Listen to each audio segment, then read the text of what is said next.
আসসালামু আলাইকুম রহমতুল্লাহ। সম্মানিত দর্শক, অত্যন্ত দুঃখ ভারাক্রান্ত হৃদয়ে, অত্যন্ত মনে কষ্ট নিয়ে বলতে হচ্ছে যে আতিফ আসলামকে নিয়ে আরবি স্টেডিয়ামে যারা কনসার্টের আয়োজন করলো তাদের প্রতি ঘৃণা ঘৃণা ঘৃণা। আবার যারা দর্শক হয়ে দেখতে গেল 11,000 দর্শক, সত্যি তারা রাগ করুক আর যাই করুক, তাদের প্রতিও মন থেকে ঘৃণা প্রকাশ করছে।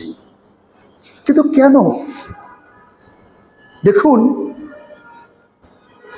যেই বাংলাদেশে জুলাই গণ অভ্যুত্থানে এখনো রাজপথ থেকে রক্তের দাগ শুকায়নি, এখনো আবু সাইদ, ওয়াসিম, মুগ্ধ, নাফিসদের মায়ের চোখের কান্না যায়নি, এখনো ছোট্ট হিমু, ছোট্ট হিয়া বাবার বুকে গুলিবিদ্ধ, সেই বাবার বুকটা চিরে আর্তনাদে হাহাকার। 2,000-এর মতো প্রায় শহীদ, 10,000-এর মতো হাত পা চোখ হারিয়েছে, 25,000-এর উপরে যেখানে আহত, সেখানে রক্তের দাগ শুকায়নি মায়েদের চিৎকার, হাহাকার, কান্না। কেউ বাবা হারিয়েছে, কেউ মা হারিয়েছে, কোনো মা তার শিশু হারিয়েছে, কোনো বাবা তার সন্তান হারিয়েছে। এরকম একটি পরিস্থিতি, এর উপরে সারা দেশটা ভারতীয় চক্রান্তে, ভারতীয় রয়ের চক্রান্তে, ইসকনের চক্রান্তে, স্বৈরাচারী হাসিনার চক্রান্তে, দেশি বিদেশি চক্রান্তে, আমার মাতৃভূমি যেখানে রক্তাক্ত, যেখানে দুদিন আগে আমার ভাই সাইফুল ইসলাম আলিফকে জবাই করে হত্যা করলো, সেখানে আয়োজকদের মাথায় এটা কিভাবে এলো যে এই মুহূর্তে আতিফ আসলামকে এনে পাকিস্তান থেকে টালমাটাল উন্মাতাল হয়ে নাচে নাচে একাকার, গানে গানে একাকার করে দেবে আরবি স্টেডিয়াম।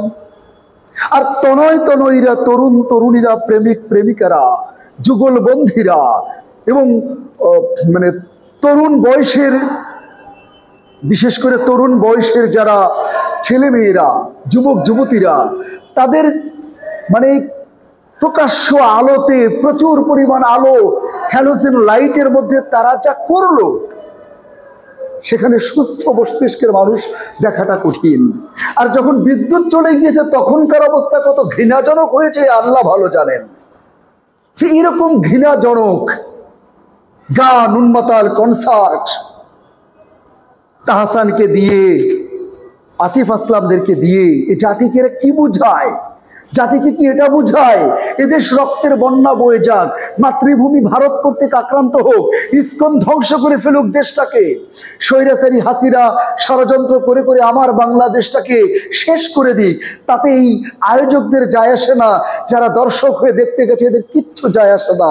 এটাই তো মনে হচ্ছে সব শেষ হয়ে যাক, আমরা টাল মাটাল যৌবনের জোয়ারে ভাসিয়ে দিই নিজেদেরকে, যৌবনের জোয়ারে একে অপরকে জড়িয়ে ধরে আতিফ আসলামের কণ্ঠে সুরে সুর রেখে গানে গান গিয়ে বলি, যৌবন আমার আর তোমার কিসের দরকার, স্বাধীনতার কিসের দরকার যুদ্ধ, আসো না যৌবন যুদ্ধে আমরা একত্রিত হই। সত্যি আয়োজকদের প্রতি ঘৃণা প্রকাশ না করে পারছি না। আর দর্শক যারা, আপনাদের বিবেক কি পারলো? আপনারা শিক্ষিত, অনেক বেশিরভাগই তো শিক্ষিত আর শিক্ষিতা, আপনাদের বিবেক কিভাবে পারলো আপনার ভাইটাকে কবরে রেখে, খুনিটাকে জেলের বাইরে রেখে, আপনার আহত ভাই বোন, যান না পঙ্গু হসপিটালে, যান, গিয়ে দেখুন, আহারে কত ভাই হাত পা হারিয়ে কাঁদছে, চোখ হারিয়ে কাঁদছে, কতজনের বুকে ছররা গুলি, কতজনের চোখের ভিতরে গুলি, অপারেশন করে বের করা যাচ্ছে না, কারণ এমন অপারেশন পৃথিবীতে আগে হয়নি, এমনকি এমন পেশেন্টের আগে পৃথিবীতে হয়নি। এত করুণ বিদগ্ধ আপনার দেশ, মেহেদি পাতার মতো যেখানে আপনার দেশ উপরে সবুজ, ভিতরে লাল টকটকে যন্ত্রণায় দগদগে, মা চিৎকার করে কাঁদছে তার সন্তানটার জন্য, বাবা হাহাকার করছে তার আদরের সন্তানকে বুকে নেওয়ার জন্য, যেখানে সন্তান কথা দিয়েছে, মা তুমি বিশ্বাস করো আমি একটা চাকরির জন্য যাচ্ছি, যেখানে বাবাকে কথা দিয়েছে, আমি আর কোনোদিন তোমাকে মাঠে কাজ করতে দেব না, রিক্সা চালাতে দেব না, দিন মজুরের কাজ করতে দেব না। সেখানে সেই ছেলেটা কোটা আন্দোলনে এসে চাকরির জন্য দাঁড়িয়ে বুক চিতিয়ে জীবনটা যেখানে দিয়ে দিল, সেখানে তোমরা যুবক যুবতীরা কি করে পারো আতিফ ইসলামের গানে টালমাটাল হয়ে যেতে, যেখানে এখনো রক্তের দাগ শুকায়নি। আমি ঘৃণা প্রকাশ না করে পারছি না। তারপরেও আয়োজকদেরকে বলবো যে এই ধরনের ভুল আপনারা আর করবেন না। আপাতত দেশটাকে সংস্কার করে সুন্দর হতে দেন। আর আমার ভাই বোন তোমরা যারা দেখলে এই প্রোগ্রাম, তোমাদেরকে বলবো হৃদয়ের দুয়ার খুলে দাও, বাইরের আলো বাতাস প্রবেশ করুক, ভেতর থেকে জেগে ওঠো আর চিন্তা